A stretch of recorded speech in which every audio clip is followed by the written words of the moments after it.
di mah Pak RT harita jadi bener-bener paciweuh. Di lawang panto jalma-jalma awewe pas sedak-sedak parai hayang teh heula asup ka jero. Sampai-sampai aya jalma nu labuh kulantaran katinjak mukena.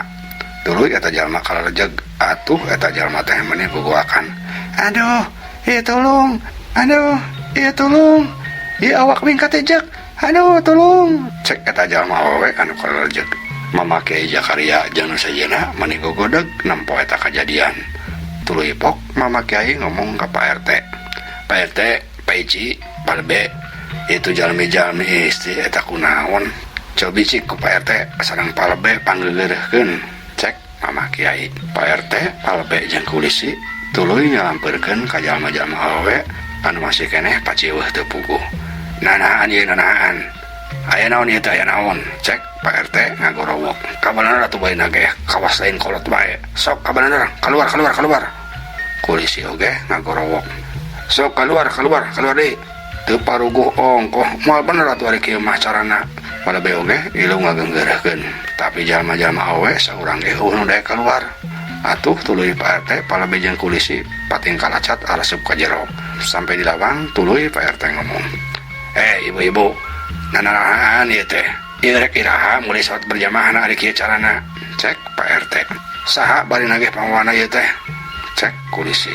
Kabeh jalma nyarebut ngaran Ambu Suri pamawana. Pak RT kulisi jeung lebe gagarodeg. Tuluy RT nanya ka Ambu Suri. Ari Ambu nanaonan atuh? Geus kariprak bae salat berjamaah bet nyieun kaributan. Cek Pak RT rada ambek. Ih, ari Pak RT. Ari ngomong teh ulah sok padu bae Pak RT. Ya, kuring mah lain nyieun kaributan.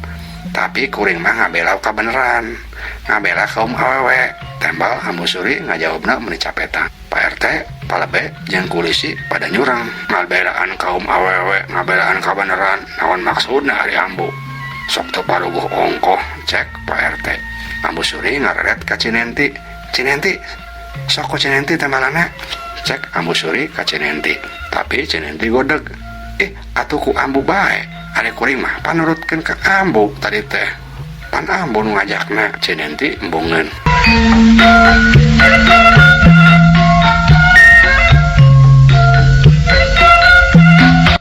Nampo Ambu Suri jeung Cinenti palah patuduh-tuduh kitu, pok Pak RT ngomong deui. Jih, kalah patuduh-tuduh kitu, sok gawat kaluar. Geus bulit mantan ieu teh. Cek Pak RT. Embong Pak RT, rek salat mah kadiprak bae salat. Tuh lalaki mah bari nage barisna di tukang di luar. Nah, atuh kudu dihareup sagala. Tembal Ambu Suri. Pak RT, Pak Lebe jeung kulisi gogodeg deui bae. Jih, atuh teu bisa. Ari salat berjamaah mah lalaki nu dihareup, awewe nu di tukang. Cek Pak Lebe. Aturan ti mana Pak Lebe? Kuring ge ngarti. Pak RT, Pak Lebe jeung Pak Ici teh hayang salamat sorangan. Lantaran lamun aya riwa pasti newakna nu di luar heula. Lamun awewe nu di luar berarti nu bakal ditewak teh jalma awewe heula. Nya embung atuh kuring mah. Cek Ambu Suri. Pak RT, Pak Lebe jeung kulisi pating rareret. Moal bener diomongan kurang mah Pak RT, Pak Lebe. Ieu mah kudu Mama Kiai langsung nu ngomongana. Cek kulisi. Pas kabeneran Mama Kiai geus keur nangtung di tukang. Anjeunna ngadengieun sakabeh omongan Ambu Suri atuh pok bae Mama Kiai ngomong ka kabehan. Ibu-ibu sadayana, ari namina salat berjamaah, istri kedahna baris dipangker. Tapi tos atuh kieu bae sadaya pameget istri sarolatna di luar bae sadaya. Tapi tetep ari istri mah kedah barisna dipangker. Sok ayeuna mah enggal kaluar tos waktuna salat magrib. Teu kedah sieun ku riwa, aya Allah nu ngalindungan urang sadaya. Cek Mama Kiai.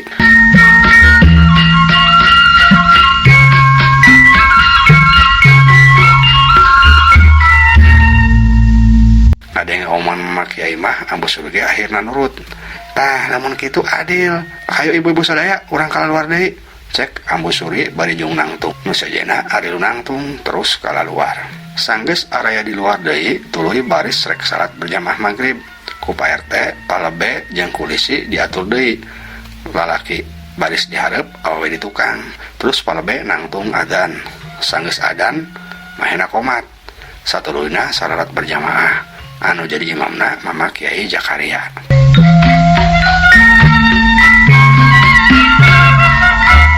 Sanggeus rengse salat maghrib memakai Jakaria terus ngadeg biantara. Bapak-bapak, ibu-ibu sadayana, alhamdulillah urang sadayana ayeuna parantos ngalaksanakeun salat maghrib berjamaah. Kanggo salajengna hayu urang sami-sami ngadoa ka Gusti Allah anu ngusik malikeun urang sadaya. Urang neda ka mantena supaya lembur ieu dijauhkeun tina sadaya pancabaya, tina gangguan bangsa lembut anu ngaganggu bae ka urang lembur ieu. Hukituna urang sadayana cuang sasarangan maca tasbih, maca tahmid, sareng maca kalimah tauhid. Sumangga kasadayana ayeuna cuang dingawitan. Cek Mama Kiai Jakaria. Jalma-jalma breng ngomong ngiringan. Satuluyna Mama Kiai Jakaria ngamimitian babacaan. Dituturkeun ku balarea. Cag urang tunda heula.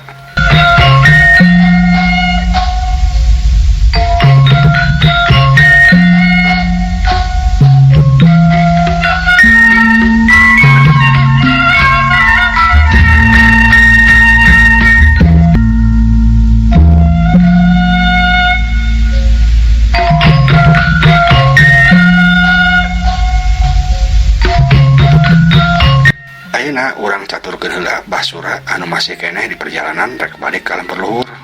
Pas anjau ka sisi lembur, kaayaan geus mimiti poek. Di hiji tempat di pinggir walungan basura eureun heula. Geus wayah magrib sigana teh. Aing kudu salat heula bisi kaburu kaporotan kerentas basura. Tuluy basura turun ka walungan abdas. Sanggeus beres, tuluy naik deui salat magrib dina luhureun batu lempar. Sanggeus beres salat jeung ngadoa, basura tuluy lempang deui nuluykeun lalampahana. Pas asup ka jara lembur, kaayaan maneh sepi, siga teu aya jalma saurang-urang acan. Basura ngarehap panjang. Wayah kieu keneh geus sepi. Sigana jalma-jalma teh sarireun keneh ku ririwa. Ya Allah, mudah-mudahan kapoyuna mah ulah aya gangguan deui ti bangsa ririwa. Abdi hawato unggal wengi urang dieu ngan dirungrung bae ku kasieun. Cek kerantes basura.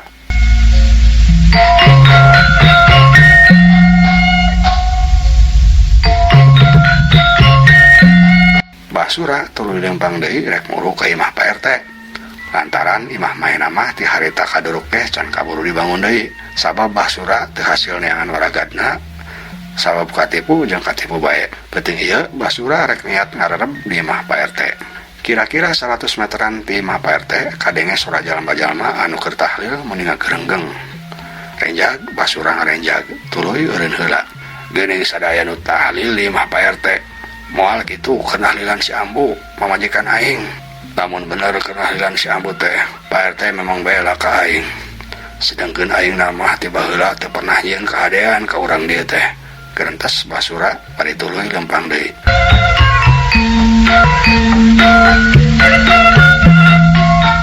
Tekung sila basura anjog deukeut ka imah Pak RT. Breh kumanehna katempo jalma-jalma keur dariuk ngajejer di luar menilobohan pisan. Kadenge kabehana keur babacaan dipimpin ku Mama Kiai Jakaria teh. Bener si horeng keur tahlilan.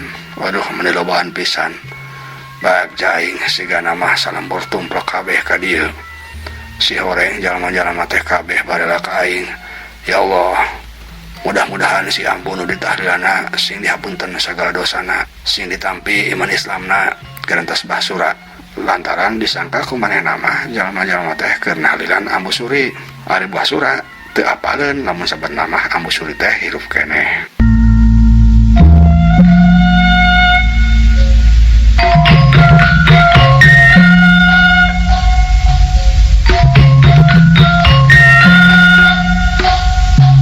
Di pihak sajen Ambu Suri nu diumpatna harita keur ilu barang tahlil jeung ibu-ibu nu sajena. Diukna pangheureupna tapi rada pinggir. Basa batur khusu babacaan Ambu Suri mah ngan saukur tuturut munding. Lantaran maena mah karek ngarasa saumur-umur ge ilu tahlil kos kitu teh. Terus nu kaduana Ambu Suri mah hatena kaketegan bae sieun kadatangan ku ririwa. Jadi maena mah teu husu babacaanna teh ngan bener mimitina bae kadituna mah teu puguh pabeulit. Ari panona terus rurat reret bae ngawaskeun bisi aya ririwa. Cek pikirna lamun aya ririwa maena rek kabur pangheulana.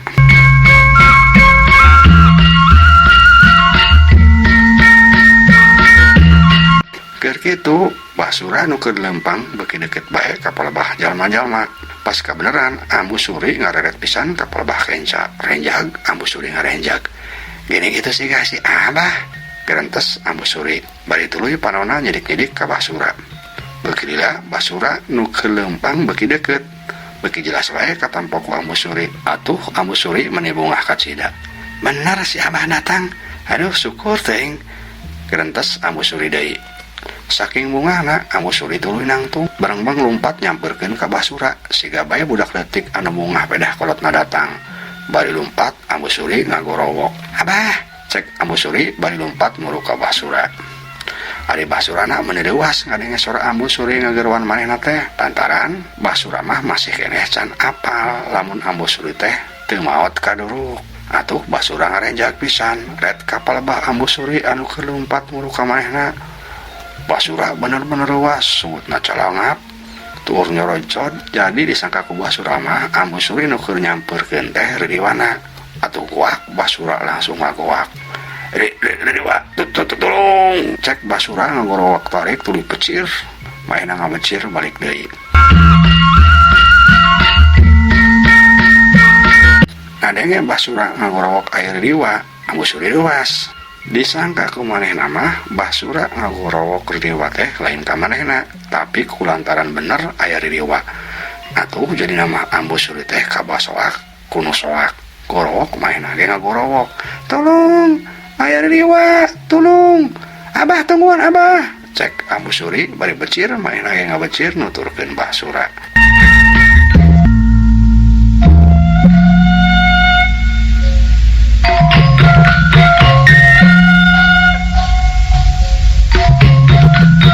Sora Ambu Suri jeung Basura anu gogorowokan aya Ridiwa ngagareuwakeun jalma-jalma anu keur pada husul wirid. Tungtung nama kabeh jadi kabawa soak. Utama nama jalma-jalma awewe atuh buriak jalma-jalma anu keur babaracaan wirid teh pada ngaburiak lalumpatan bari pating gorowok tulung-tulungan aya Ridiwa. Kaayaan dirinya jadi paciweuh teu puguh, nu lumpat ka kulon, nu lumpat ka wetan, nu ka kaler jeung ka kidul. Loba nu patabrak-tabrak lalabuh tuluy harudang deui lalumpatan deui. Kaayaan jadi bener-bener kacau. Mama Kiai Jakaria, Pak RT, Palebe, Kulisi jeung Mang Wardi kaget nempo kajadian kitu. Tuluy Mama Kiai ngadeg nenangkeun jalma-jalma. Ibu-ibu, bapak-bapak, tarenang, sok caralik deui, cek Mama Kiai.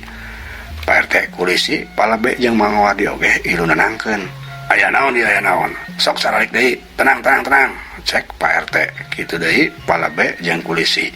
Tapi jalma-jalma geus kapalang sieun. Jadi eueuh nu ngadenge kana omongan Pak RT jeung nu sejenna. Kan sababaraha urang jalma bae anu ngadenge lolobana mah kalabur balik deui ka imahna masing-masing. Kadenge sora panto pating cerablug pating pledag ditalenggaran ku jalma-jalma bakat tingku sieun-sieunna teh. Mama Kiai, Pak RT jeung nu sejenna saukur kagodeg. Ieu teh kumaha mimitina jadi raribut teu paruh kieu teh? Tanya Pak RT kana sejenna. Teu ingat atuh Pak RT, tapi sadana mah Ambu Suri anu mamitian ngaributkeun nama, cek Kulisi. Ambu Suri deui, ka mana ayeuna jalmana? Cek Pak RT. Duh ka Pak RT, tapi ku kupingan abdi mah sateu acana Ambu Suri teh asa mireng suanten Basura heula anu ngagorowok aya Ridiwa. Cek Mang Wardi. Pak RT jeung nu sejenna pating harulang. Teu lila Palebe ngomong. Moal kieu Pak RT, Pak Ici. Sigana cek uring mah Basura datang, tuluy Ambu Suri nyamper. Tah ku Basura pasti disangkana Ambu Suri teh Ridiwa. Lantaran pan manehna macan apal dan namun Ambu Suri teh masih jumeneng. Meureun disangkana pasti Ridiwa. Jadi Basura sieun tuluy ngagorowok aya Ridiwa. Kitu sigana mah cek Palebe. Bisa jadi kitu. Terus sigana Ambu Suri kabawa leuwas disangka kumaha Basura ngagorowok aya Ridiwa teh aya Ridiwa beneran.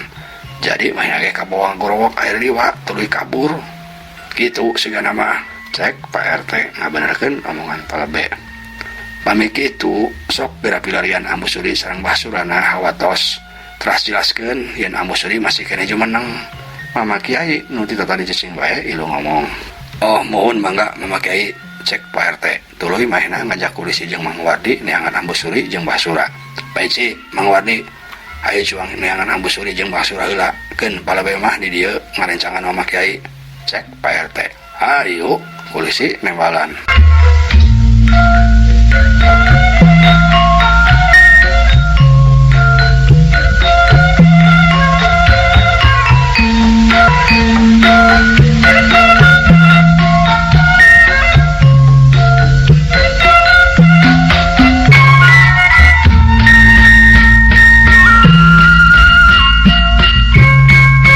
ayeuna urang tuturkeun ka Basura anu keur kabur lantaran sieun ku Ambu Suri nu disangka ku manehna mah ridewa. Basura katempo lompat meuni notog-notogkeun maneh di tukangeuna. Ambu Suri nuturkeun lompat bari huakau. "Abah, tungguan Abah," cek Ambu Suri bari terus lompat ngudag-udag Basura. Atuh dituturkeun kitu Basura beuki soak pae, lompatna beuki cepet. Ari Ambu Surina sarua mung katinggaleun, manehna ge terus lompat ngudag Basura mani sagala ditabrak. "Abah, ulah ninggalkeun kuring Abah, tungguan," cek Ambu Suri. Basura begitu buguh rarasaan. "Aduh, eta dewa si Ambu nah bet ngudag-udag bae ka aing. Pada aing loba salah sugan keur baena hirup." Gerentas Basura bari tetep lompat, ari dina hatena terus babacaan.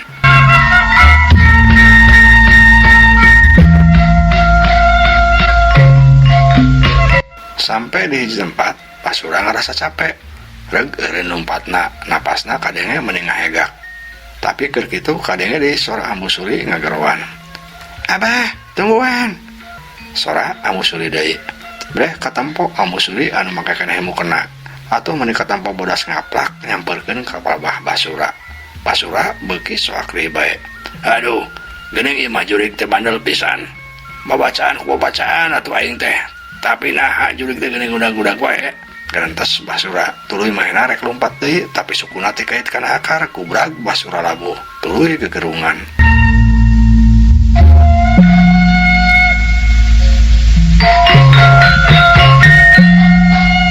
Ambu Suri geus anjog ka Babah Basura. Tuluy muru Basura anu keur ngajoprak kep nyekel leungeun Basura maksudna mah rek dihudangkeun. Tapi ku Basura karasa leungeun Ambu Suri teh meuni tiis pisan, da meureun keur khawatiris teh. Atuh Basura meuni burial bencelik. Tuluy nyeuuh kana suku Ambu Suri bari ampun-ampunan. "Ampun Riwa Ambu, ampun. Rumah Abah keur Ambu hirup, loba salah ka Ambu. Tapi ayeuna mah Abah geus sadar, ulah maehan Abah," cek Basura.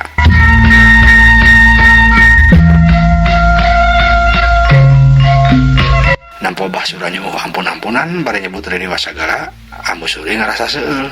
Maena karek sadar ieu nu disangka Ridewa teh manehna.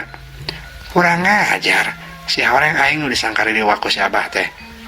Tapi keun digawean pisan sia ku aing sakalian." Gerentas Ambu Suri tuluy pok manehna nyarita. Sorana pura-pura ngirung siga jurig. Teu bisa Abah, kuring moal dibere ampun. Ayeuna si Abah kuring rek dibawa ka akhirat," cek Ambu Suri bari tuluy maena cicirihilan niru-niru sora jurig. Atuh Basura beuki tambah soak pae. "Ampun Ambu, ampun. Abah masih keneh hayang hirup Ambu. Hampura kasalahan Abah lamun nganyarikeun hate Ambu keur hirup," cek Basura bari terus bae nyeuuh. Nombok kitu Ambu Suri hatena jadi hayang seuri, tapi oge hayang beuki ngajakeun. Tuluy pok manehna ngomong deui. "Lamun Abah mung dibawa ka akhirat ku kuring, sok sebutkeun bae naon kasalahan Abah ka kuring keur kuring hirup teh. Sebutkeun kabeh," cek Ambu Suri bari ditungtungan ku seuri niru-niru Ridewa. "Nya Ambu, Abah rumasa pernah hayang nyeleweng ti Ambu. Abah rumasa pernah hayang nyandung. Abah hayang ngawin ka si Rukmini," cek Basura. Ngadenge omongan Basura anu jujur gitu, Ambu Suri malah jadi ngahayap hatena. "Kurang ajar, jadi bener si Abah teh pernah rek nyeleweng ti aing. Ieu mah teu bisa dihampura ku aing." Gerentas Ambu Suri maena bener-bener ambek ayeuna mah. Tuluy kot Ambu Suri nyokot rangrang anu ngagoler teu jauh ti manehna. Habak-habak eta rangrang dipake ngagebugan tongkong Basura. "Rasar lalaki teu wiyahan sia, yeuh rasakeun. Ku aing moal dihampura," cek Ambu Suri bari terus ngahabekan tongkong Basura ku rangrang. Atuh Basura meuni pepelengkingan nyerieun. "Ampun-ampunan. Ampun Ambu, ampun. Abah moal deui, ampun," cek Basura. Tapi Ambu Suri masih keneh ngarasa ambek. Tonggong Basura masih terus disepretan ku rangrang hawi.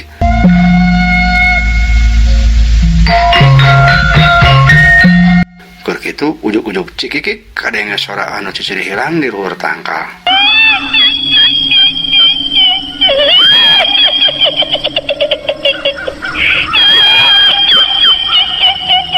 Ambu Suri anu keur nyepretan Basura kaget, ret maena ka luhur. Barang breh teh katempo aya hiji awewe beungeut napi ka sieun, uk nangarum bae beungeut rata eueuh irungan. Ari siki panonna siga nu mebes ka jero, dadana katempo gorowong. Nampuk itu Amusuri meuni salah kacida, sungutna calangap, mata bolotot, rek ngajerit tapi sorana teu kaluar.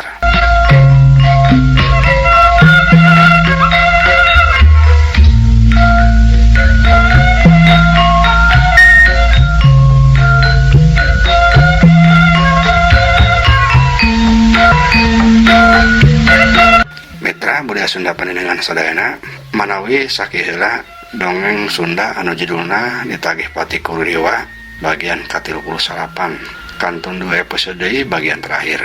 Ieu dongeng karangan Pribados Kang Abun Burhanuddin oge dipedarak Pribados. Hapunten kakirangana mugia katampi kalian kabingahan. Assalamualaikum warahmatullahi wabarakatuh.